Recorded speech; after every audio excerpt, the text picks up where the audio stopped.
نماز فجر کے بعد نماز ادا کرنے کے بعد مکمل نماز ادا کرنے کے بعد جب نماز فجر پڑھ لی جائے تو سورہ فتح 26ویں پارے میں یہ صورت ہے۔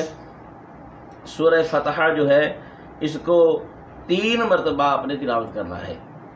جب آپ 3 مرتبہ تلاوت کریں گے تو یقیناً جس گھر میں قرآن کریم کی تلاوت کی جاتی ہے اس گھر میں برکتیں ہوتی ہیں، اور پھر رمضان مبارک کا مہینہ اس میں تو 70 گنا زیادہ ثواب ہو جاتا ہے۔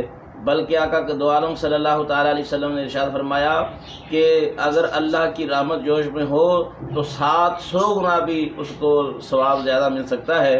تو دوستان محترم، اس لیے میں گزارش کرتا جاؤں کہ اپنی دعاؤں میں اس گناہ گار کو یاد رکھیے گا۔ نماز فجر کے بعد سورہ فتح شریف پڑھنی ہے، آپ نے تلاوت کرنی ہے 3 مرتبہ۔ پھر اس کے بعد نماز ظہر